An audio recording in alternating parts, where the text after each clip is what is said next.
여러분, 학원이나 온라인 강의에서 굉장히 뛰어난 실력을 가지고 또 많은 연봉을 받으면서 일하는 사람들을 일타 강사라고 합니다. 여러 가지 내용들을 압축하고 잘 정리해서 학생들이 이해하기 쉽도록 잘 전달하기 때문에 굉장히 인기가 많이 있습니다. 오늘 본문을 보면서 예수님이 그런 분이 아니신가라는 생각을 했습니다. 본문을 보셔서 아시겠지만 그 많은 율법, 하나님의 말씀을 압축해서 단 몇 마디의 문장으로 정의를 내리십니다. 이것이 가능한 이유는 예수님 자신이 곧 말씀이시자 진리시기 때문입니다. 우리가 시험을 칠 때에 그 시험의 정답을 가장 잘 맞추는 사람이 누구겠습니까? 그 문제를 직접 낸 출제자가 잘 맞추겠죠. 이와 마찬가지인 것이죠. 말씀이 되시는 예수님이기 때문에 가능한 일입니다. 오늘 본문을 보시면 이제 바리새인들이 함께 모여서 예수님을 시험하고 있습니다. 바리새인들은 분리된 자라는 그런 뜻을 가지고 있습니다. 율법을 굉장히 철저하게 지켰고 거룩한 모습으로 살아가기 위해 많은 노력을 했던 사람들이었습니다. 사회적으로 큰 영향력을 가지고 있었고 그래서 유대 사회로부터 많은 존경을 받고 있던 사람들이었습니다. 그런데 예수님 시대의 바리새인들은 그런 모습이 조금씩 변질이 되어서 형식적인 그런 신앙의 모습들, 그리고 권위적인 모습들, 그런 모습으로 예수님으로부터 책망을 받았던 사람들이 이 당시의 바리새인들이었습니다. 바리새인들뿐만 아니라 우리 앞 본문들을 보시면 사두개인이 등장하고요, 또 대제사장들, 헤롯 당원들이 등장을 합니다. 그 사람들이 예수님께 와서 예수님을 시험하고 공격하는 장면이 계속해서 우리 22장에 보면 나오는 것을 볼 수가 있습니다. 유대 사회에서 최고의 권력자들이라고 할 수 있는 그 무리들이, 그 집단들이 이 예수라는 한 사람을 넘어뜨리기 위해서 총력을 펼치고 있는 그런 장면인 것이죠. 여러분, 이 시점은 이제 예수님의 그 공생의 사역이 끝나가는 시점이었습니다.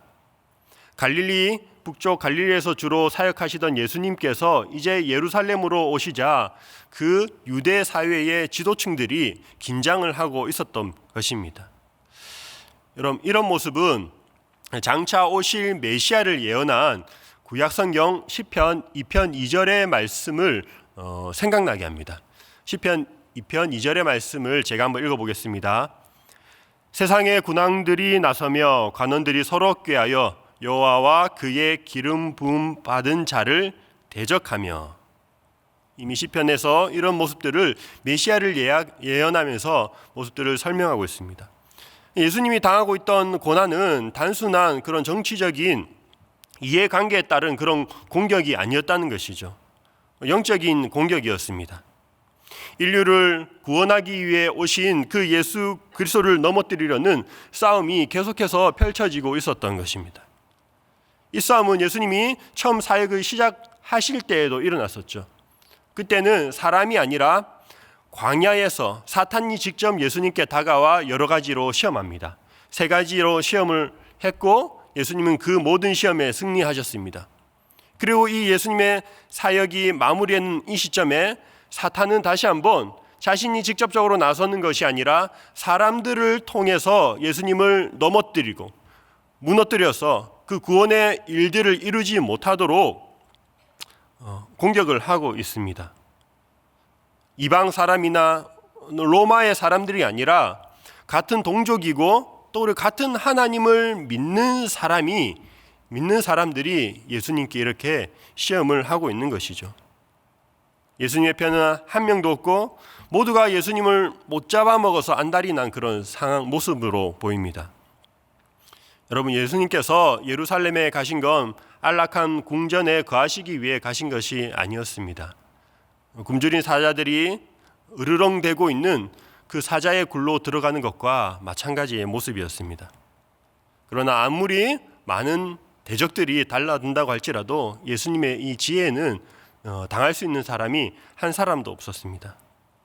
오늘 본문에는 바리새인 중에 율법사가 예수님께 와서 시험하면서 질문을 합니다. 바리새인들은 율법을 철저히 지켰고 또 그만큼 율법에 대해서 많은 것을 알고 있었습니다. 그 바리새인 중에서도 특별히 더 율법에 탁월하다는 율법사가 이제 와서 예수님께 질문을 하고 있는 것이죠. 그들의 눈으로 보았을 때 예수님은 율법을 제대로 지키지 않는 사람처럼 보였을 것입니다. 왜냐하면 예수님의 행동들을 살펴보면 율법에서 금하고 있는 그 부정한 사람들, 죄인들과 함께 하셨기 때문입니다. 안식일을 제대로 지키지 않는 것처럼 보였고 병든 사람들을 고치는 그런 모습을 통해서 안식일을 제대로 지키지 않는 것처럼 보였고 또 밀 이삭을 잘라먹는 제자들을 나무라지 않는 모습을 통해서 율법을 제대로 알지 못하고 있다고 그 사람들은 생각을 했습니다. 율법에 대해서 예수님이 무지하기 때문에 그런 행동을 했다고 생각한 것이죠. 그래서 적어도 자신들이 예수님보다는 율법적으로 더 탁월하고 많은 것을 알고 있다고 생각했기 때문에 이렇게 싸움을 걸어온 것이죠.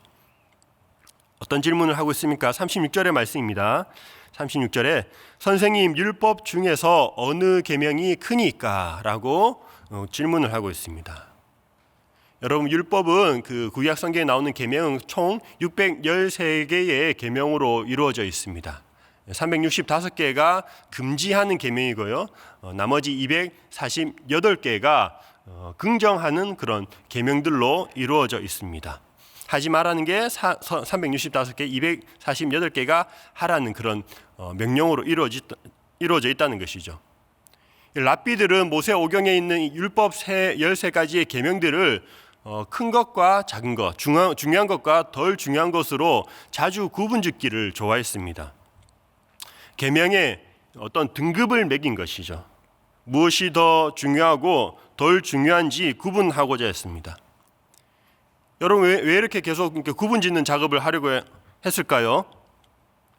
이 바리새인들은 율법이 자신들의 자랑이었습니다. 일반 사람들보다 더 많은 율법을 철저히 지켜왔습니다. 이들에게 있어서 율법의 등급을 나누는 것은 다른 사람들과 더 구분짓고 차이를 나타낼 수 있는 하나의 수단이 되었던 것이죠. 더 어렵고 더 중요하고 그런 것들을 지킴으로 인해서 일반 사람들과는 차이를 드러내고자 했던 것입니다. 자신의 우월함, 그런 율법에 대한 탁월성을 드러내기 위해서 그런 구분짓는 작업들을 했습니다. 여러분, 우리도 종종 그런 생각들을 할 때가 있습니다. 주일 예배만 드리는 사람보다 주일 예배도 드리고 또 새벽 예배도 드리고 수요 예배도 드리는 사람이 영적으로 더 거룩할 것이다 라고 착각하는 경우가 있습니다. 행위로 어떤 등급을 나누어서 판단하고 평가를 하는 것이죠. 여러분, 이 새벽에 이 자리에 나온 게 너무나도 귀하지만 이 새벽에 나온 우리가 지금 집에서 편히 자고 있는 사람들보다 영적으로 더 우월하고 탁월하기 때문에 이 자리에 나온 것은 아닌 것이죠. 그런 어떤 교만한 생각은 버려야 될 것입니다. 오히려 우리가 가져야 할 마음의 자세는 내가 더 부족하고 내가 더 하나님이 필요한 사람이기 때문에 나온 것이라는 그런 겸손한 마음을 항상 품을 수 있어야겠습니다. 이 율법사의 질문에 예수님께서는 핵심만 콕 집어서 대답을 하십니다. 37절의 말씀 같이 한번 읽어볼까요? 같이 한번 읽어보겠습니다. 예수께서 이르시되 내 마음을 다하고 목숨을 다하고 뜻을 다하여 주 너의 하나님을 사랑하라 하셨으니. 네. 어느 계명이 크니까라는 그 질문에 대한 답변이었습니다. 이 말씀은 신명기 6장 5절을 인용한 말씀인데요. 신명기 6장 4절부터 5절까지의 말씀을 제가 읽어보겠습니다. 이스라엘아 들으라, 우리 하나님 여호와는 오직 유일한 여호와이시니 너는 마음을 다하고 뜻을 다하고 힘을 다하여 내 하나님 여호와를 사랑하라. 이 말씀은 유대인이라면 모를 수가 없는 그런 말씀이죠. 이스라엘아 들으라, 쉐마라고 하죠. 이 말씀을 아침과 저녁마다 유대인들은 암송을 했습니다. 그리고 내 미간에 붙이고 내 손목에 메어서 그 말씀을 항상 암송하고 다니도록 했습니다. 그리고 이 말씀과 더불어서 예수님께서 두 번째도 말씀하시는데요. 39절에 보니까 둘째도 그와 같으니 내 이웃을 내 자신같이 사랑하라 하셨으니 라고 말씀합니다. 첫 번째와 두 번째로 말씀하시는데 첫째가 제일 중요하고 둘째가 덜 중요하다는 그런 말이 아닙니다. 방금 읽은 39절의 말씀을 보시면 둘째도 그와 같으니라고 말씀을 하고 있습니다. 그와 같으니. 순서상 둘째일 뿐이지 첫째와 둘째는 동등한 그런 말씀인 거죠. 첫째와 둘째는 결코 떨어질 수가 없습니다. 동전의 양면과도 같은 것이죠. 하나님을 사랑하면 당연히 이웃을 사랑하게 되어 있고 이웃을 사랑으로 인해서 하나님의 사랑을 입증을 하는 것입니다. 여러분 결국 핵심은 무엇이죠? 핵심은 사랑이라는 것이죠. 40절의 말씀도 제가 읽어보겠습니다. 22장 40절. 이 두 계명이 온 율법과 선지자의 강령이니라. 이 두 계명, 하나님을 사랑하라는 말씀과 이웃을 사랑하라는 말씀이 온 율법과 선지자, 구약 성경 전체를 뜻하는 것입니다. 구약 성경 전체의 강령이다라고 합니다. 강령이라는 단어가 조금 어려워서 그 뜻을 찾아보았는데요. 의존해 있다, 달려 있다. 헬라어로는 크레마타이라고 하는데 의존해 있다, 달려 있다라는 그런 의미가 있습니다. 그러니까 하나님을 사랑하는 것과 이웃을 사랑하는 그 말씀의 모든 그 말씀으로부터 시작해서 모든 말씀들이 출발을 하고 있다는 것이죠. 근본이자 핵심이라고 할 수 있는 말씀입니다. 그런데 어떻습니까? 바리새인 율법사는 이 율법을 가지고 사랑을 하는 것이 아니라 율법을 가지고 시험을 하고 있습니다. 다른 사람을 정죄하고 비난하고 판단하기 위해서 그 도구로 율법을 지금 사용하려고 하고 있습니다. 여러분, 율법은 우리에게 사랑을 위해서 주어졌습니다. 하나님이 우리를 얼마나 사랑하시는지 그 계명들을 율법을 통해서 우리가 알 수가 있습니다. 그리고 우리가 어떻게 하나님을 사랑해야 하는지 우리가 하나님께 사랑을 드러내는 그 방식들을 율법이 정의를 하고 있는 것이죠. 여러분, 어떠한 모양이라도 하나님의 말씀을 통해서 누군가를 잣대짓고 판단하고 비난한다면 그건 말씀을 잘못 사용하고 있는 것입니다. 예수님께서는 그 누구보다 율법에 정통하셨고 가장 잘 알고 계셨습니다. 그래서 말씀을 가르치시고 선포하셨죠. 그러나 결국 예수님께서 그 구원을 이루신 것은 그 가르침을 통해서가 아니라, 가르침도 너무나도 중요하지만 그 십자가에 달리신 사랑의 행위를 통해서 구원하셨습니다. 우리가 그 사랑을 알고 구원을 받은 것이죠. 요즘 주일 욥기 강의 말씀을 계속해서 담임 목사님으로부터 듣고 있습니다.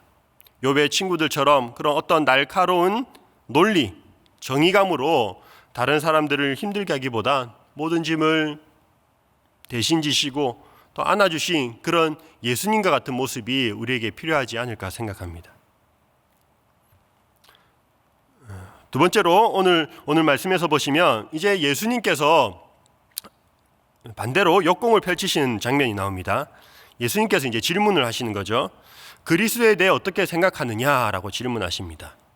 42절의 말씀을 제가 읽어보겠습니다. 너희는 그리스도에 대하여 어떻게 생각하느냐? 누구의 자손이냐? 대답하되 다윗의 자손이니이다. 사실 이 질문은 굉장히 쉬운 질문이죠. 당시 사람들이라면 누구나 대답할 수 있는 그런 질문이었습니다. 메시아가 다윗의 자손, 즉 왕의 후예로 오실 것이라는 것, 그래서 그들을 정치적으로부터 해방시킬 것이라는 것을 알고 있었습니다. 그런데 예수님께서 조금 어려운 질문을 또 던지십니다. 43절과 44절의 말씀인데요. 43절부터 제가 읽어보겠습니다. 이르시되 그러면 다윗이 성령에 감동되어 어찌 그리스도를 주라 칭하여 말하되 주께서 내 주께 이르시되 내가 내 원수를 내 발 아래에 둘 때까지 내 우편에 앉아 있으라 하셨도다 하였느냐. 여러분, 44절의 말씀은 그 시편 110편 1절에서 다윗이 했던 말씀을 예수님이 그대로 인용해서 하신 말씀입니다. 조금 어려울 수 있어서 제가 44절을 다시 한번 말씀드릴게요. 주께서, 이제 하나님께서죠. 하나님께서 내 주께 이르시되, 그리스도에게 이르시되, 하나님께서 그리스도에게 이르시되, 하나님이 내 원수를, 그리스도죠, 그리스도의 원수를 내 발 아래 둘 때까지 하나님 우편에 앉아 있으라 하셨도다 하였느냐. 다윗이 장차 오실 메시아가 후손이지만 주님이라고, 주께라고 이렇게 이야기를 하고 있습니다. 자녀를 향해서 우리는 주님이라고 말하지 않습니다. 다윗은 장차 오실 그리스도가 하나님의 아들이라는 것을 성령에 감동되어서 예언을 했기 때문에 이런 말씀으로 기록을 해놓은 것이죠. 그리스도는 인간적인 인물로 가장 뛰어난 인물 그 정도가 아니라 하나님의 아들로서 신적인 존재라는 걸 구약 성경에 이미 예언을 하고 있습니다. 바울이 이 사실을 잘 정리해서 로마서에 기록했는데요. 로마서 1장 3절과 4절을 제가 읽어보겠습니다. 그의 아들에 관하여 말하면 육신으로는 다윗의 혈통에서 나셨고 성결의 성령으로는 죽은 자들 가운데서 부활하사 능력으로 하나님의 아들로 선포되셨으니 곧 우리 주 예수 그리스도시니라. 육신으로 다윗의 자손이란 말이 틀린 말은 아니지만 또한 영으로 하나님의 아들이시기 때문에 그리스도는 인간이 아닌 신이라는 그런 말씀입니다. 바리새인들은 이것을 이해할 수 없었습니다. 그 누구보다 하나님의 말씀을 많이 알고 율법에 대한 지식이 풍부했지만 그들이 믿음의 눈으로 말씀을 바라보지 못했기 때문에 알 수가 없었던 것이죠. 그들의 고정관념이나 어떤 신념, 편협된 그런 시각들이 말씀을 제대로 이해할 수 없도록 만들었습니다. 더 높은 차원까지 올라가야 되는데 거기까지 이르지 못한 것이죠. 예수님의 결국 이 질문은 논리적으로 답변할 수 있는 질문이 아니라 믿음의 고백을 요구하는 질문이었습니다. 믿음의 고백을 요구하는 질문이었죠. 베드로에게 물었을 때 베드로가 주는 그리스도시요 살아계신 하나님의 아들이시니이다 라고 믿음의 고백이 있을 때야 비로소 이해할 수 있는 그런 말씀이었습니다. 사랑하는 여러분, 우리가 말씀을 대할 때 어떤 직접 탐구의 목적으로 말씀을 바라보서는 안 될 것입니다. 신앙생활에 있어서 말씀 너무나도 중요합니다. 말씀 많이 알고 읽어야 됩니다. 그래서 열심히 지금 성경 일독을 향해서 우리도 달려가고 있습니다. 또한 한편으로는 우리가 말씀을 대할 때 더욱더 겸손한 자세가 필요합니다. 지식적으로 이해하는 것이 아니라 성령님께서 우리의 눈을 열어서 날마다 말씀을 읽을 때마다 그 말씀이 우리의 믿음의 고백이 되도록 해야 한다는 것이죠. 겸손하게 성령님의 도우심을 구하며 우리가 말씀 한 절 한 절을 대할 수 있어야 합니다. 말씀을 마무리하겠습니다. 율법에 대한 지식이, 하나님에 대한 그런 지식이 우리를 더 다른 사람들보다 우월하게 만들거나 탁월하게 느끼도록 해서는 안 될 것입니다. 우리는 말씀 보면서 더욱더 좌절할 수 있어야 됩니다. 읽어도 잘 깨닫지 못하는 우리의 무지함에 대해서 좌절할 수 있어야 되고 또 말씀 읽을수록 더욱더 나의 죄가 크게 느껴지면서 좌절할 수 있어야 됩니다. 그래서 우리의 신앙이 알면 알수록 이제는 혼자 스스로 뭔가 할 수 있겠다, 독립적으로 내가 신앙생활을 할 수 있겠다, 그렇게 느껴지는 것이 아니라 읽으면 읽을수록 하나님이 필요하구나, 예수님이 필요하구나, 예수님이 없으시면 안 되는구나.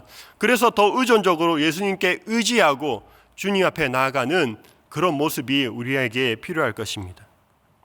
그렇게 날마다 더 주님 의지하며 나아가는 우리 모두가 되길 주님의 이름으로 축원합니다. 함께 기도하시겠습니다. 기도하실 때에 주님, 우리가 하나님 말씀을 대할 때에 믿음의 눈으로 바라보게 해주십시오. 교만한 마음 품지 않도록 해주십시오. 하나님의 말씀의 뜻을 바르게 깨달을 수 있도록 말씀 앞에 더욱더 겸손해지도록 그렇게 기도해 주시기 바랍니다. 또 우리 한 가지 더 기도할 것은 이웃을 사랑하라는 주님의 말씀 따라 이웃을 위해서 기도하기를 원합니다. 특별히 주변에 여러 가지 육신적인 아픔을 통해서 고통을 겪고 있는 환우들이 있습니다. 그들을 생각하시면서 기도하시고 각자 가지고 오신 기도 제목으로 기도하시고 돌아가시기 바랍니다. 함께 기도하시겠습니다. 아버지 하나님 감사합니다. 하나님,